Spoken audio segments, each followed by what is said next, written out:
Hello, everybody. Welcome to your very favorite Bronze Age Spider-Man podcast.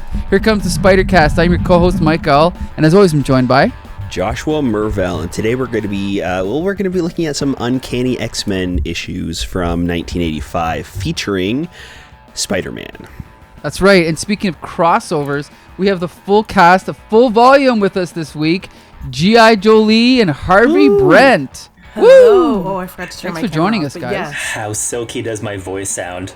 Is it silky yet? What? Silky? Silky. What's up, guys? Hey. So, yeah, the reason we... Jolie is with us pretty much every week, but the reason we decided to have Brent as a guest is because, Brent, you are a big X-Men fan, right? I'm a sucker for the X-Men. I think I'm mostly interested in the 90s, but there are some helpings in the 80s and the late 70s that I just can't stay away from. This particular two issues that we're reviewing, I don't know if that falls in that category, but I'm happy to discuss nonetheless. Well, it's funny you should mention that because I grew up on 80s X-Men, and just to clarify, when you say 90s X-Men, do you remember like issue numbers or storylines or anything that you can like tell us? Give me that blue team and that gold team. I'm obsessed with the artwork. I'm obsessed with the actual affiliations. That's my go-to. But I will say, though, that the storylines in the 80s and the 70s, the actual sagas, the Dark Phoenix saga, Days of Future Past, regular Phoenix saga with the Shi'ar Empire, those are iconic stories and much better stories in the 90s, but I can't stay away from that lineup in the 90s. Understandable. Like, that's basically, it's kind of like cartoon era, right? Like, whatever was in the cartoon, that kind of era. Totally, yeah. Right. Now, it's funny because I have been reading tons of Bronze Age comics over the past year and a half because of this podcast and because of Flea Market Fantasy that I do with Mike Dell. So I have been, reading stories by Jerry Conway and Roy Thomas and Len Wein and all these different guys. And I got to say, going into this two-parter, I remember it as being possibly the worst or my least favorite Chris Claremont story of his entire 17-year run, okay? However... Jeez, it's a good thing we read it. Yeah, however, I got to say, and I'll save my detailed review for the end, but I found this refreshing, but I also found it confusing AF, okay? Yeah. Now, I did send an email to you guys because what happened was I started reading 190 and I was like, what the Christ is going on? So then I thought, okay, well, maybe this is a 3-part story and I just didn't realize it. So then I started reading X-Men 189. And 189 is a really good done in one story. And then I got to the end and I was like, what the hell? This has nothing to do with 190 and 191. Then I read the review of 190 and it said, oh yeah, blah, blah, blah. All this was set up last issue. I'm like, what? So I went back and I looked at 189. I don't know if you guys got the email, but I sent you like 2 pages where basically in the previous issue, there's a guy that gets this medallion and he's like looking at it in his locker at work and blah, blah, blah. And then if you go to the very end of the issue, he's got the medallion again and he gets kind of like mugged and then something happens and it gets activated and then it just says next an age undreamed of, and then the next issue it's like they've skipped ahead and everything's already been done. But before I even get into this storyline, can we agree that the beginning of the story was confusing as fuck? I actually didn't mind the beginning parts of it. Okay. Personally, I mean, I think they did a pretty good job of just throwing you in the middle of a story. There is this we kind of like cut into a meeting happening in the White House, and there's this agent talking about how this like bubble has opened in the middle of New York and everything that goes inside of it is transformed or altered into like a past version of itself. So like everything about them is the same except for their appearance and kind of how they think as well. Like they think that they're from this like long forgotten era of like magic and like knights, and it's very like medieval. Right. So I didn't mind the setup of it because they did a pretty clear job of like telling that part. It's when they start jumping into the story with all of the mutants and catching up where everybody is, and then Yeah. That's so, when to me it starts to get really messy. Well, and I'm going to summarize this best I can, but basically, so yeah, the X-Men, as well as every other superhero in New York, most of them, Right. which is, the Avengers, Spider-Man, the FF and Daredevil are not involved. Doctor Strange is there. But basically, we get this sort of, and the New Mutants as well. So we get this sort of sword and sorcery story where all of these characters, not only are they sort of become sword and sorcery characters, but apparently none of them are speaking English, and none of them have memories of anything from the real world, except for Spider-Man. And basically, they have this adventure, which again I don't quite. It's like I just read it, and it's hard for me to remember exactly what happened. But they kind of just have this adventure, and then at the end of it, most of the characters, or many of the characters, end up getting killed, including Spider-Man, including, I think, Colossus and some other ones. Rogue, right. My girl Rogue. She's out. Yeah. Right. And then at the end of the story, they end up... I don't even remember how they reverse the spell, but they do. Well, they trap Cool and the gang in a gem. Right. And let's see here. I wrote some notes. They trap him in a gem, and they, for some reason, I don't know who Jamie Rodriguez is, but they have the gem. And then someone drops it into a puddle, and it prevents him from escaping. Oh, you mean... Oh, yes. Okay, sorry, you're right. Yeah, you mean at the end with Nimrod, right? Oh, yeah. Yeah, Nimrod's the epilogue. Yeah. Which is BT interesting. Dubs Nimrod's here too. Like, right. And now it's interesting because Jolie and I just did a huge video review for House of X, which features Nimrod, and this is actually, I believe, his first appearance. So yeah, essentially what they do, and I forgot about this part, is they actually end up going back in time to right before the whole spell was cast, and so it's that old time-worn trope where basically they all woke up and the story never happened, and the only people that remember are the superheroes, right? Right. So well, even only a fraction of the superheroes, to be honest. Right. Yeah, most of them don't even remember. I'm assuming it's like the first people to cross in with Doctor Strange.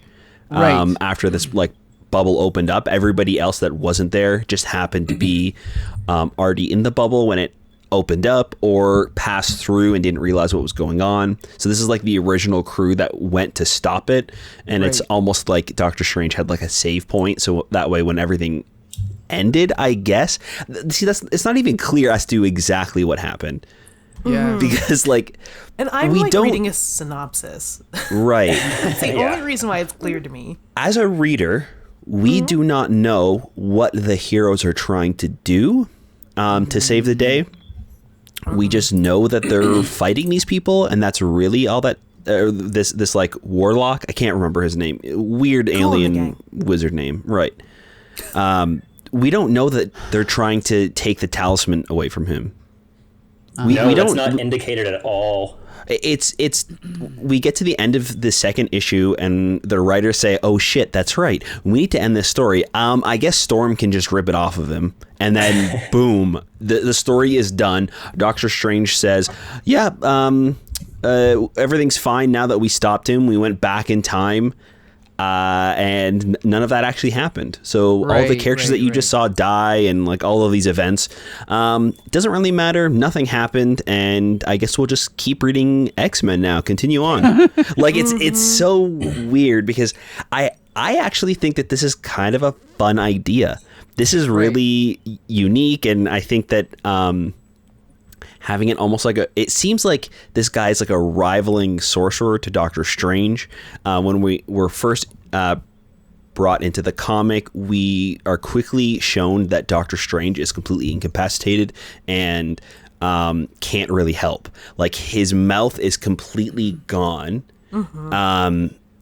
And all of his fingers are long and stringy, and he can't move them properly, so he can't use his hands to make spells, and he can't say them. So he's like completely trapped and is helpless. Professor Xavier has been like mashed in with another mutant, and Caliban, yeah. Right. And he can't really help. He's being enslaved by this sorcerer. So it's kind of just up to this like ragtag group of former superheroes who are now like just adventurers to try to save the day, and that's super fun. And if they're trying to like solve a mystery of how to solve this problem, and like, how are we going to stop this guy? It was never a question of how are we going to stop them. They're just fighting, and then all of a sudden Spider-Man, who we're never explained as to how he is immune to changing, but he just doesn't change, and he still knows he's Spider-Man. He somehow knows that this guy is controlling everything through the amulet, and he burst out of his crucifix at the end of the comics, at the end of the comic, just to save the day.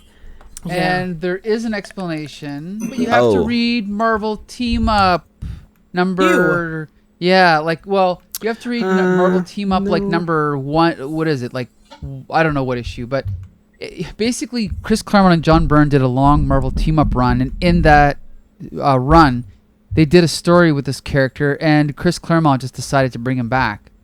So, I don't know. I'll just say that there's a lot about this two-parter that epitomize why some people criticize Chris Claremont, and even people that do like him criticize his writing around this era.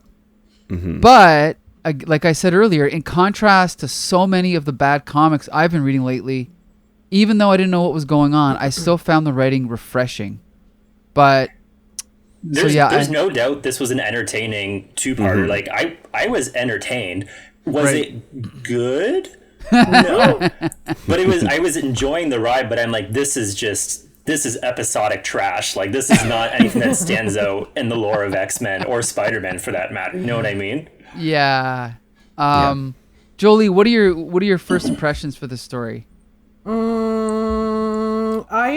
know what? I agree with what Josh said. She's on mute. Oh, darn. It's okay. My recording has been recording this whole time. So initially, when I started reading, I was like, wow, this is not in English. It's in some strange iambic pentameter that no one understands anymore. And, okay, this is fine.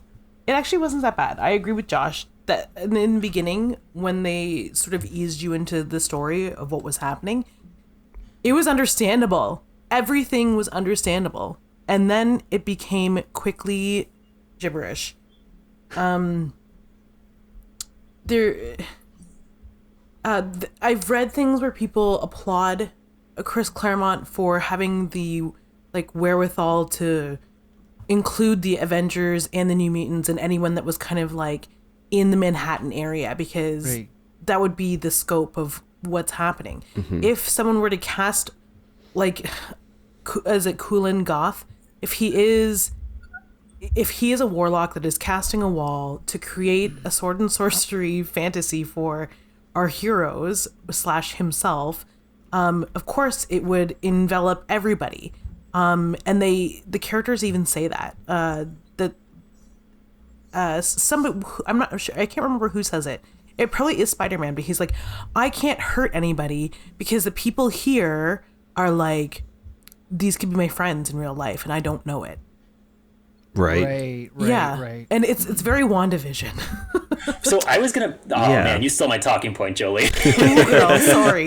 Just to make it about us here at Full Volume, I was gonna ask Mike, did you purposely pick this two-parter because it deals with a distorted reality, a la WandaVision? No. It's because we follow chronologically every Spider-Man appearance, and he just happened to be in this issue. So that's why we're doing it. Yeah. How? Well, the timing is on your side. I think that's kind of that's. I think that's a whole talking point within itself. Is just like, a twisted reality done right, a la WandaVision, and then something like this where it's just so messy. Right. But Jolie, you totally stole my talking point there. I was gonna say I think I would actually probably hate this more if we weren't talking about a lot of these like twisted realities right now. Like at least it gave me a frame of reference to think about, and I'm like, oh, this is the rule of this reality. You know, we have Kulan Goth, who's, you know, made this quote hex. Which, by the way, when I first read the issue, I'm like, who's Kulan Gath? Like I was just so like unfamiliar. It was like it was just very like not a name I'm familiar with, but just to kind of like be like, okay, what's the rules here in this reality? And obviously it's a lot more far-fetched and different than something like WandaVision, and a lot more hokey, but it was entertaining. That's the thing, you know. And I maybe that's just a similarity amongst a lot of these twisted, distorted reality premises we're going through right now, like, because WandaVision is ridiculously entertaining inside the hex as well, but I did kind of take away that dichotomy between, you know, inside Manhattan and then the outside world. I'm like, oh, that's kind of cool, I guess. Yeah, and it wasn't bad. It just wasn't good, and I felt like it was breathing at a normal pace as I began to read it, and then it like began to hyperventilate into a paper bag quicker and quicker and quicker, and it quickly got convoluted the moment you see Storm. It happens right after the very first sort of superhero that you see in this universe. It's Storm, and she fights her way out accidentally because part of their hex is that they are their will to leave it is diminished by the spell. So by accident, Storm and I think is it Callisto? Yes, Callisto. Storm and Callisto are they're pushed out of it because they're in the water. They accidentally leave it. And suddenly they know who they are, they know what's happening, and they need to get back in, a la Agent Woo, right, right, and Monica Rambeau, and I hope this is not the fate of our favorite show, but like it really gets convoluted at this point, where they start because all of these people who happen to be in the vicinity of Manhattan are in the hex. We have to know all of their stories. We have to know what everyone is up to and where they fit in the grand scheme of things. And it's really hard to follow. I accidentally at one point I was like, what the heck are the New Mutants doing here? Oh, I know. That threw me for a loop too. Yeah. Well, so anyway. I was going to say, too, though, I did appreciate, actually, one thing that maybe, and I don't know why I'm comparing this to WandaVision, but this is just the thing that's sticking out in my head. I think the one thing, actually, that I really did like about this story is the fact that it was Storm and Callisto that escaped this reality because they are already, at this point, pretty big natural enemies. Like Storm is the leader of the Morlocks at this point, and she won that leadership from Callisto. So one thing I think actually they slightly touched upon it once Storm and Callisto left the reality, but like this is almost like having two unlikely allies or strange bedfellows have to team up together, and that's something that's actually super entertaining in theory. Did they execute it well? Not really, but they touched on some tension there, which was kind of cool. And I'm like, oh man, if they would have expanded on that and had like a little, even throughout when they get back into reality, to have Callisto and Storm, try to achieve the same goal while also going at each other's necks, that would have been hella entertaining. Yeah, it's really strange. I feel like that should have been our main focus throughout, and everything else should have been a B story. But it seemed like the entire story was B plot. Like I don't know who the focus was in this story. Like nothing really made sense. We bounced around, I think, way too much to really be able to like focus on one character. And I think a great point. Yeah, and I think that's really where this suffers, is there's no story. Yeah, that's a good point. There's a premise where they're all trapped in this bubble, and then we just follow these characters as they're kind of bouncing around, surviving, and then things just end once Spider-Man snaps out of it, and Storm combines herself with Warlock. Right. and turns into like Techno Storm. Oh, Yeah. It's the best kind of storm. I mean, it looks cool. Yeah. Actually, you know what? I'm behind that. I'm not really sure what the fuck happened, but it looked cool. See, It was this pretty is, cool, yeah. it's like with every writer, there's different things they're good at and different things that they're bad at. And I feel like maybe there's other writers where I can understand exactly what's going on and everything's very clear, but maybe the ideas are not interesting, or maybe sometimes the writer doesn't take it as seriously. But I do think Chris Claremont is really passionate about these characters, so that's a good thing. Like, you know, to even think to put Callisto and Storm together in a story is cool. It's a good idea. Like Brent said, it's a great idea. You know, to have the thought to have the Avengers in there and Doctor Strange is cool. It's just that, yeah, it's like you said, I think it was Josh. It's like there's no A story. It's all B story. He doesn't know what to focus on and what to leave out. And so he just puts everything in, right? Everything. And ideally what he would do is, you know, you'd go back into a second draft and you'd go, okay, I don't need this, I don't need this, I don't need this. So you can focus in on what's important. But since he doesn't do that and he thinks everything is important, it's kind of this mishmash where I just read it yesterday. And to me, a great comic is when you finish it and you could pick it up and read it again. But this comic, even though I did enjoy it, I'm looking at these pages, I don't even remember what happened. I was tired by the end of it. Right, exactly. Yeah. Exactly. Physically. I agree. And it was so, like, it gave me whiplash, this ending. There's so much happening. Spider-Man is literally crucified and he rips himself off of a cross. Yep. Warlock combines himself with Storm and she rips off an amulet that we've never heard of in this arc before. Like everything is coming to. Vision and Colossus are fighting and Vision tries to turn up the his density inside of Colossus and they both explode and shrapnel kills Captain America. Just so much is happening, and then all of a sudden they're in the Sanctum Sanctorum and everything is just done. Everything that we just read, all that like mush of garbage, it has just been wiped from existence, and it sucks.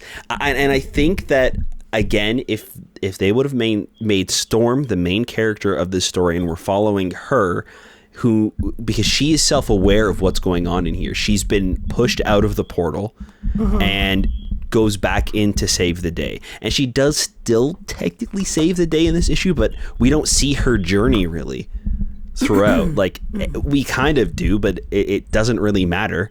Well, it's also muddled too by having freaking Celine show up. Like, what was that? Yeah. Was that even necessary? And then Ileana's magical sword being able to take people out of the the influence of Kulan Goth. Like, just so much going on, and just like I felt like so many rules were made up for these two specific issues. Right. Yeah, it's very strange. And, I think that a way to fix that jarring ending would have been to have Storm reflect on the fact that she was talking with Doctor Strange about everything and, kind of like distraught in the apartment. Like, he said that, we would go in and get out and everything would be saved. But look at what happened. And kind of like hint that they were meeting before. That way, when everything is kind of reversed, we're aware of what's going on when we're pushed out. And it won't feel as much as like a shock ending because we know that would have been the plan the entire time. It's kind of like Endgame, I guess, with, they wanted to, we're kind of seeing the aftermath of after the snap, right? Everything's kind of gone to shit and Doctor Strange is gone. He was supposed to help save everybody from this sorcerer taking over the world, but now she's kind of alone and helpless. So it makes sense when everything is then reversed afterwards. Well, here's the thing is, like, I just reread the ending, the quote climax, and again, I read this and I don't even remember this happening, but basically this is what Doctor Strange says. He says, there may be an alternative, although in its own way the consequences could be as devastating. I sense in Miss Rasputin an extraordinary ability to manipulate the forces of time itself. if I can work my magics in concert with her own and this other mutant talent, it is done. Well, welcome to my Sanctum Sanctorum. That's the end. That's the climax. He just realizes it. Now that is not a good story. Nothing happened. Like nothing. There was no new piece of information. There was no big choice made. It was just like, oh, you know what? I realized, guys, I could have fixed this all along, but I just didn't think of it till now. That's basically what the ending of the story is.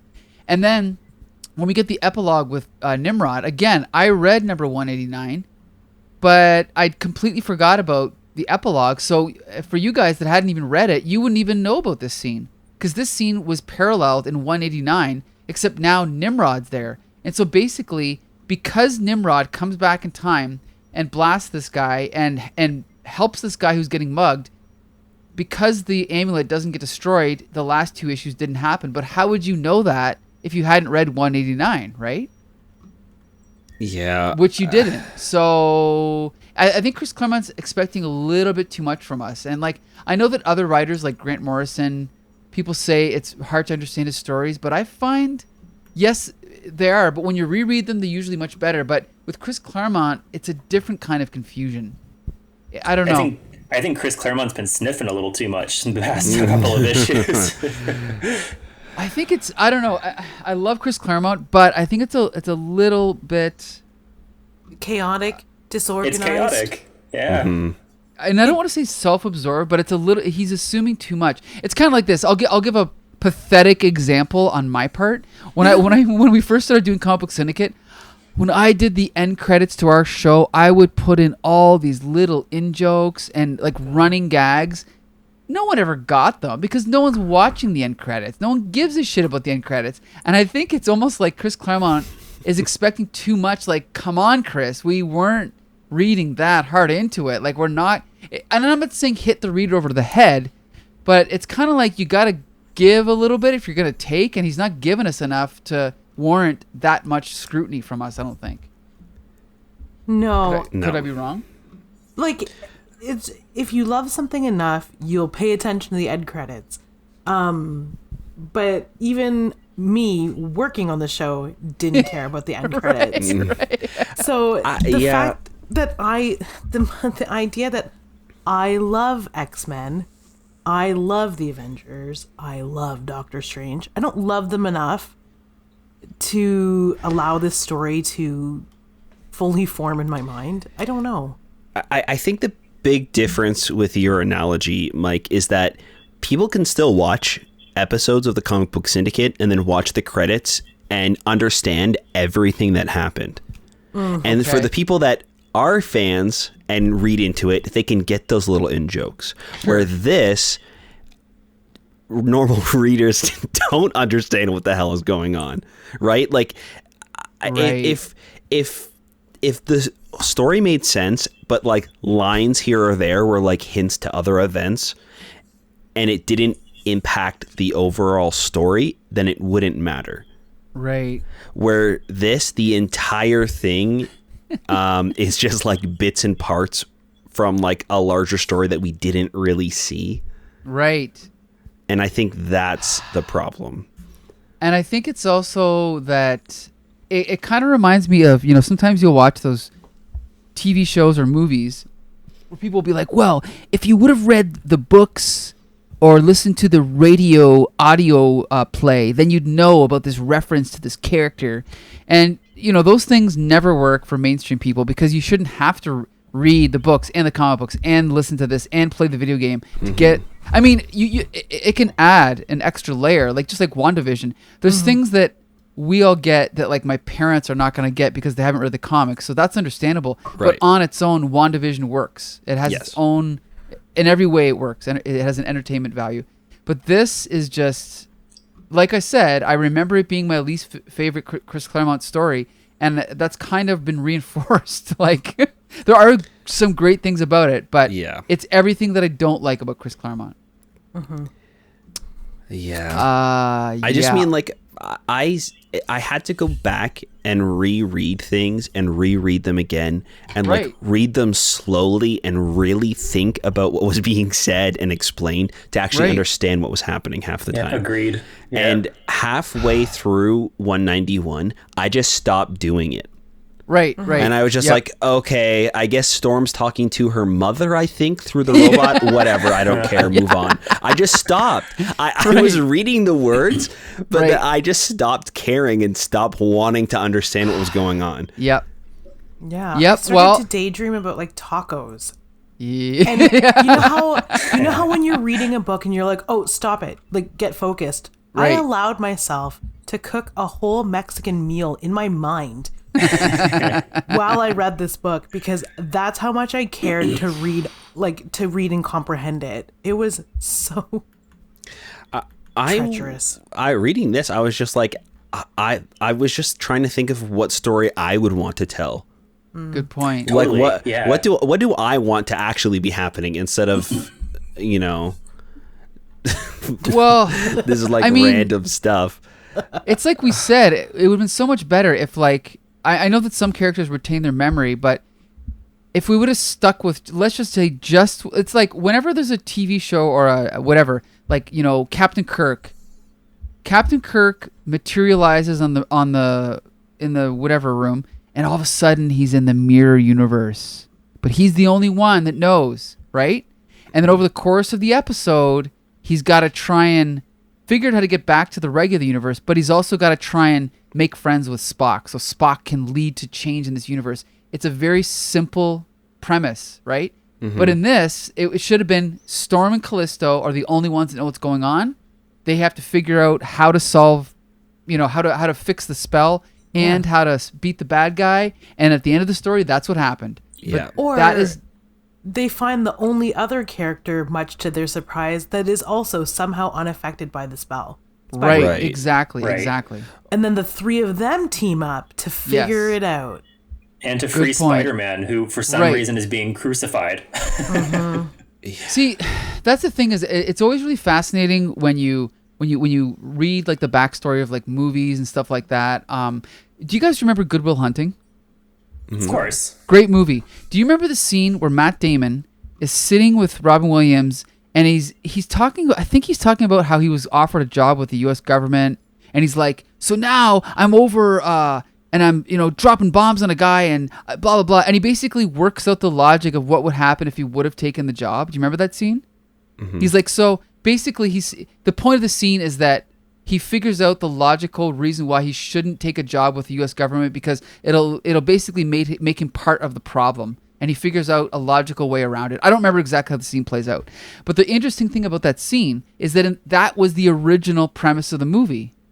And then they're like, well, instead of making that movie, why don't we make the movie about the guy that decides not to do that?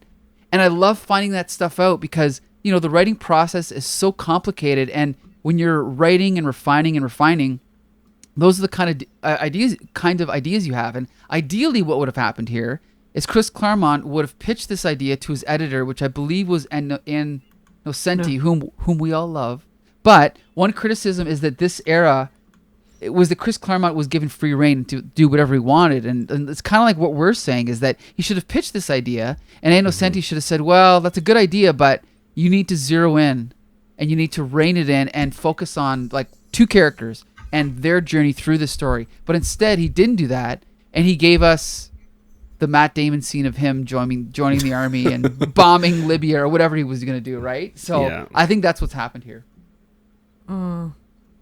Just a real case of Goodwill Hunting. That's what we have to say about this There you issue. go. So let's talk. We haven't talked about the art, okay? Now, John Romita Jr. John Romita Jr., our pal from Amazing Spider-Man, who did like whatever it was, 2 or 3 years worth of Amazing Spider-Man. This run on Uncanny X-Men was not popular. In fact, Chris Claremont basically pushed him off the title. He did not like his art. Yeah. Here's the thing. I've always liked his art. However, looking at this storyline, pardon me, I can see what Chris Claremont didn't like, but there's also some things I really did like. Let's start with you, G.I. Julie. What was your impression of the art? I'm just going to read what I wrote in my book. Okay. Notes on the art. It's the kind of stylized illustration that works better in creator-owned properties like Kick-Ass. John Romita Jr.'s style, no matter who inks it, reads too fast and too loose for my tastes. In a story that is full of characters and locations, it reads as rushed and sloppy and leaves me wanting a hell of a lot more detail in things as simple as hair and as complex yet secondary as architecture. I hated it. It was terrible. I don't want to see it in this. It's appropriate in 2% of the panels that are drawn. And an example being the way he rendered Warlock. It's very close to like the Bill Sienkiewicz. Like it's hard to draw Warlock. As an artist, I would be scared to have to draw Warlock. Yeah, he's complex. But there's just, oh my god. Let's see. I think he's inked by 2 different people. In the first issue, he's inked by, oh my god. It's Dan Green. Guys. Pardon? Dan Green. I think Dan Green actually inked both. But it looks different in the second one. Because in the second one, he's inked by Dan Green. In the first one, he's not. It's somebody that we know. It's a name that I'm familiar with. No, I'm looking right now. Part 1 is Dan Green. Part 2 is also Dan Green. Yeah. What the hell was I even reading? Well, do you know what? I remember it. Okay, I know what it is. It's 189. because it says John Romita Jr. and Dan Green artists. It doesn't say ink. So I was just like, oh, that's...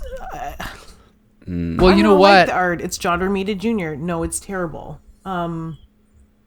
It seems cleaner and more realized in the second issue, I guess. But right. I still don't want to give it too much credit. It's just... The thing I hate about John Romita Jr. the most is the vague brush, the vague strokes. Mm-hmm. And he does it a lot in this issue. The second original page 2 of the number 191, when he renders out Cool Goth. Okay, sorry, page 2 you said, or yeah. Original page, you gotcha. Okay. Okay, so he's just like it's where he's in the center and then all of the panels are around him. Right. He's just a bunch of strokes. That's an example of like a really cool way to use your art style to create a magical being. The very first panel behind him, where you see architecture and it's all cross-hatched lines, is the exact fucking opposite, and it looks stupid. It's just rushed. No, it's not even just rushed. It looks amateur. Like it doesn't look done. Like it looks like a draft. Yeah, it looks. Yeah. Do you know what? You couple that with coloring, and it's like, I can see how it would look fine, possibly. But still like a draft if it was in pencils or if it was just black and white. Just ink, no color. But the moment you put ink on that, can you imagine being the colorist and trying to color or figure out what colors to put in that? Right. I would have just sent that page back and been like, start again, please. Good point. Yeah. And I wonder how much of that is just the fact that there's so much going on. I think that I really like John Romita's characters. I really like how solid everybody looks for the most part. But it does fall apart a lot of the times, especially in this one, with the shading and the shadow and filling in those forms. It does feel like sometimes it was just okay, I need to fill this in, scratch, done. Move this on to the inker. There's no reason why I should feel personally victimized by the art and the story in this, at this level. But I am. One thing I will say, I really enjoyed, bear in mind, I do think this is very poor art, but early on in 190, the long panels of Storm and Callisto taking a dive into the water, those were Right. actually really nice. Those really took me in. I'm a big fan of long panels and wide panels that actually tell something. I was able to feel that impact of them going into the water. That was well done. But I will say, I was just glancing over 190 again. This guy likes to use yellow and black. Geez, there's so many panels that are just saturated in yellow that it actually like hurts my eyes. Like, Well, going that's a from colorist, yeah. Yeah. That's a different job, but yeah, I see what you're saying though. Sorry, yeah, it's more of a colorist, but I'm just saying it's not appealing, and he Right. does nothing with the art style to make it stand out against those different or the same color panels. Yeah, You know? you're right. I'm noticing that too. I also think that I really like John Romita Jr. when things are slow. He's very good at telling a story about like a conversation or something is happening in a room, and he establishes what's going on, and then usually after that, the panels behind the characters are usually blank, and it's like focusing on what's happening with the characters instead of everything else going on. With this story, I feel like the story doesn't know where the characters are half the time. The story doesn't know what's going on. So how would the artist know what to even draw? Well, here's the thing. If you're Chris Claremont, you're literally writing into the thought bubble dialogue of the characters where these characters are. So it is unimaginable. Maybe, do you know what? Maybe this is just a visual interpretation of like, or a visual reaction, I should say, of the artist's confusion and frustration when it comes to the script. Because I can't imagine getting a script like this and Where do you start? feeling okay. Well, here's the thing. I want to give. Okay, can we just look at a couple examples on page issue 190, digital page 6, which is original page 6 as well. This shot of these guys sitting at this table, I think it's actually great. That shot of that general or whatever he is. Yeah. There you go. That's what like Josh was saying. People just sitting around talking. Those shots are great. The inking is great. It's almost like Klaus Janson or something, right? Like really harsh, inks. And then you go to a couple pages later to digital page 10, which we already talked about, which is probably the best page in the whole story, where Storm and Callisto fall into the water. And then we have the shot of the boat on fire, and then we see that great shot of Storm sticking her hand out towards the boat.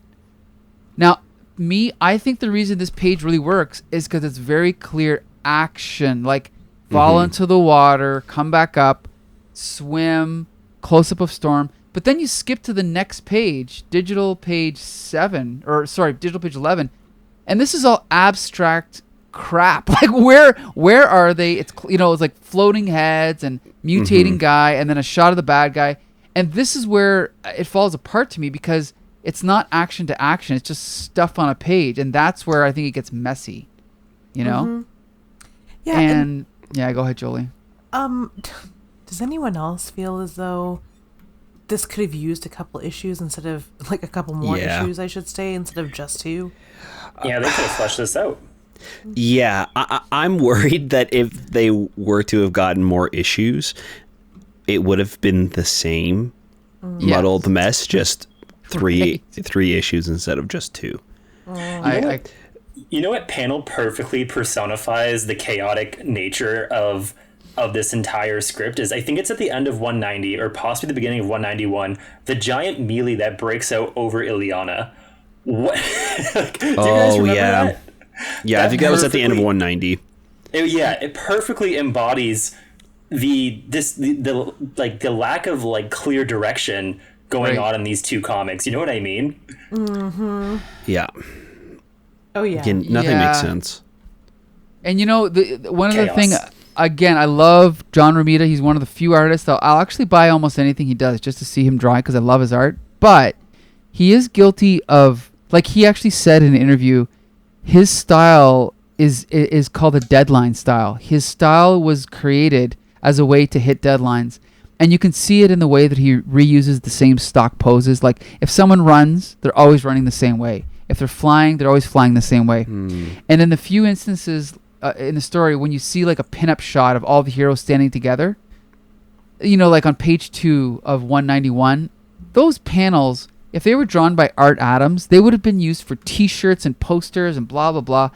But these pinup shots of all the heroes are just so rushed out that it's just like, it just feels like, okay, panel 1, okay, done. Panel 2, okay, panel 3, it's a shot of every character in the story. Okay, I'll get that one done in 2 minutes as well. And he doesn't put any thought into like, maybe I should put a little of extra effort into this panel, you know, because people might be paying more attention to it than the shot of, you know, I don't know, the floating head, you know, but he doesn't.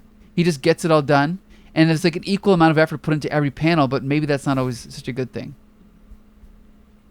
I don't know. And I think that is possibly why he is so strong doing those like conversations where something important is happening, where when you're told the characters fight, like, okay, I know how to draw Spider-Man punching, so I'll just grab this, you know, this pose of Spider-Man punching I've already done and draw it again. It doesn't matter because everything is just like thrown together anyways. I'll just draw the characters fighting. Right. It says here they fight, so it's I almost guess like I'll draw that. Remember in the He-Man cartoon, whenever Skeletor would run, it'd be the same stock footage of Skeletor running, or whenever He-Man would fall and do a roll, it was always the same shot. That's what it's like.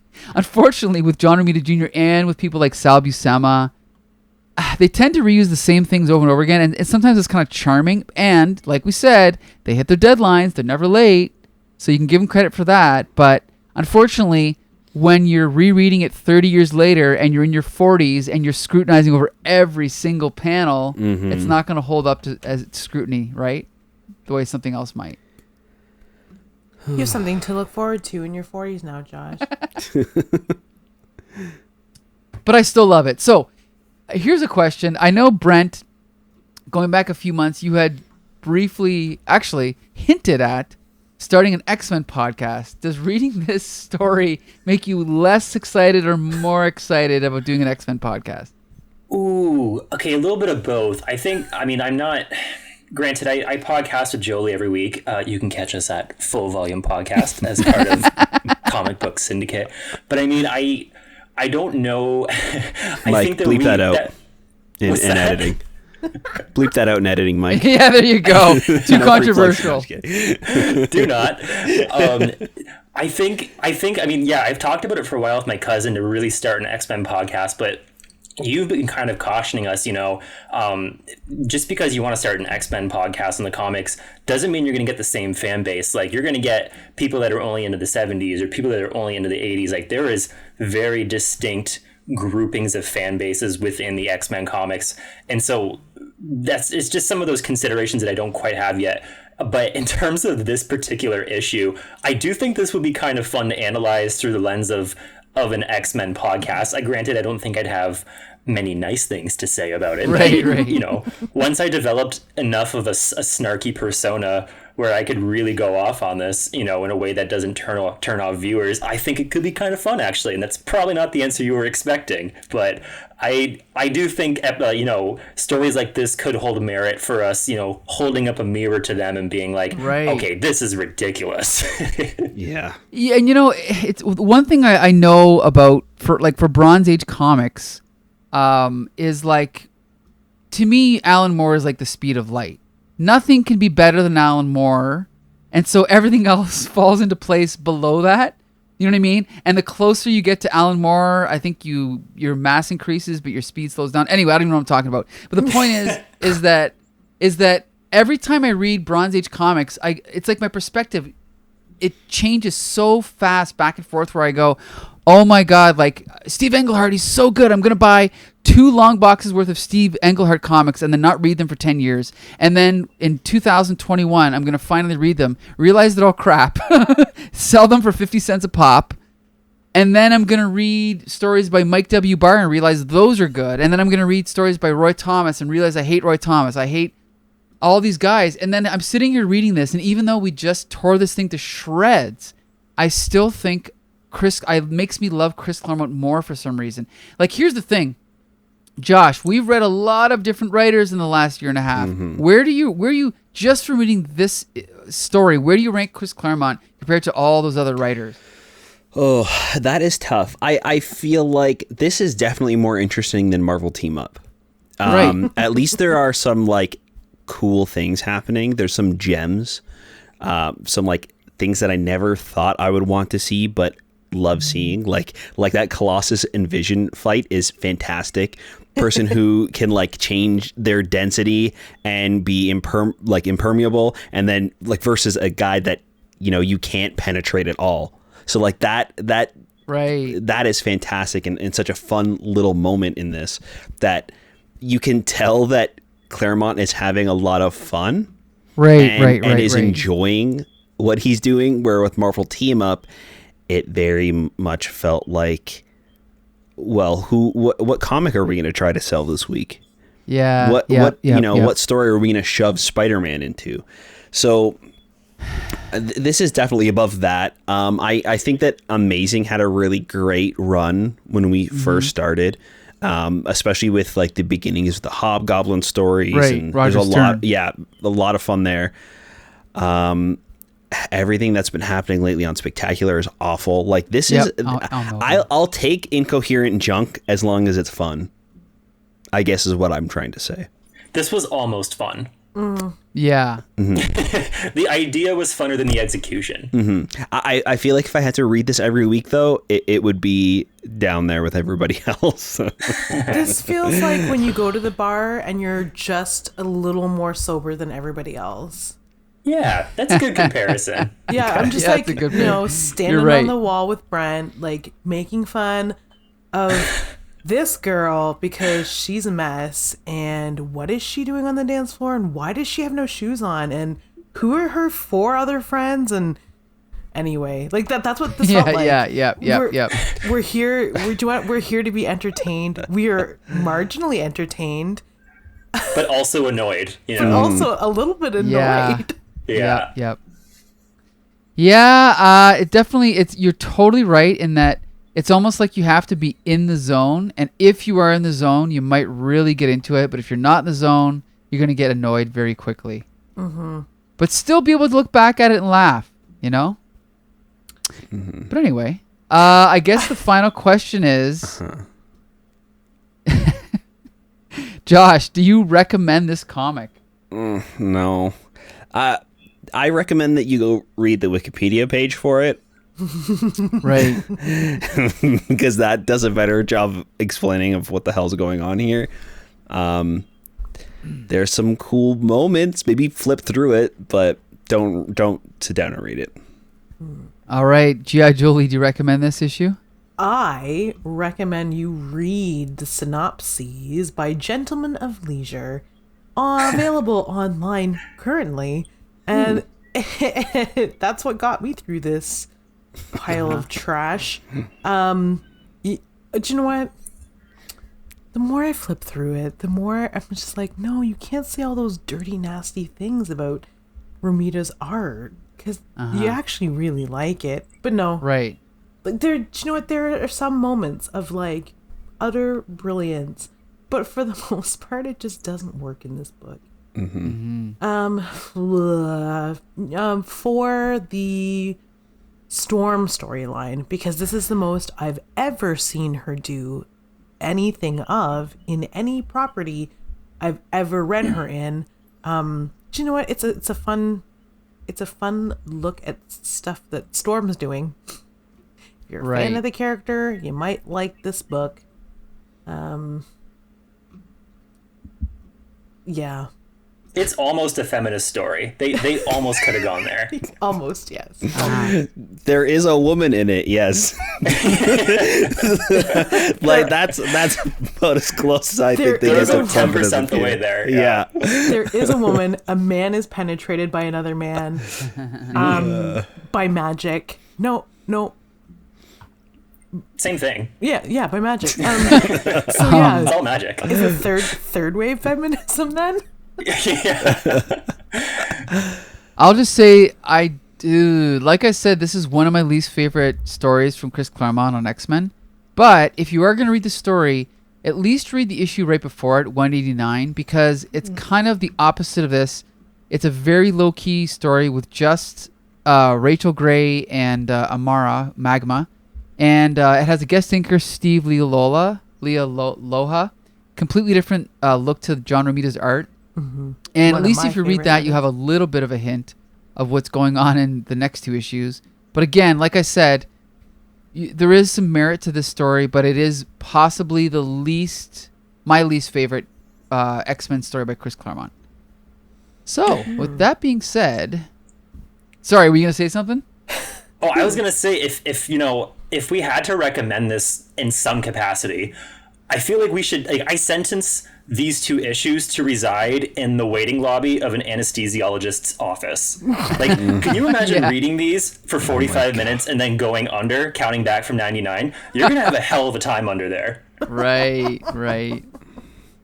Ooh. Anytime there's a sword and sorcery, I don't know if it's just me, but anytime there's a sword and sorcery and nobody is a blacksmith, I am like upset. It takes you out. You need the behind the scenes, you know? You need the foundation of a medieval society, the blacksmith. It makes me want to tell this story, but better. Like, I kind of want to like write some fan fiction about this. I want to like write my own story, like just this story again, but good. Spider-Cast. You could have like a whole Lord of the Flies slant where like there's like infighting within all of Kulon Goth's like followers. So, like, right. Like there's just so much you could do with this from a story perspective. Right. Ugh. Oh boy. Well, you know what? One thing I gotta say though, I know you like the blue and gold era of X-Men, but I still prefer letting Chris Claremont do whatever he wants, and sometimes falling on his face, but then sometimes giving us brilliant stuff. I'd rather see that than kind of just more of the corporate comics that we tended to get in the 90s. So I'll give it that. He was doing whatever he wanted, good or bad. But anyway, so with that, I definitely want to thank Harvey Brent from Full Volume for joining us. That's Full Volume podcast at the Comic Book Syndicate. That comes out every Sunday.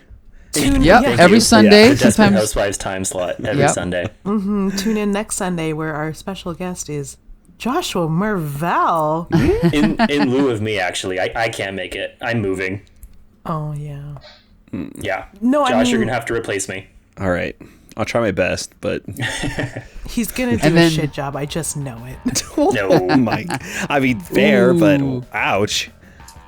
And then I also want to thank G.I. Jolie for joining us. I know this wasn't the best X-Men, but whatever. Why is an X-Men never good when I'm invited? I feel like Becca when you ask her to read lousy Peter Parker stories.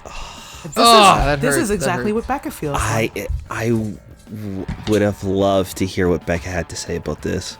Oh man. Just call her separately. You know what? We can always we'll just episode redo it next week. 79.5. Yeah, we'll just do the episode again next week. Perfect. No. All right. No, not this one. All right. Well, Josh, you can take it from here. We also want to thank you guys for listening to the show. It really helps when you leave us a review over on Apple Podcast, or if you drop us a line on Twitter at HCT Spidercast. Please hit us up and let us know what you think about the issues that we're talking about and the podcast itself. We definitely want to keep this comic conversation going. That's right. So until next Monday, Spider friends, go for it! Get out of here. Go for it. Yeah. Yeah. Okay.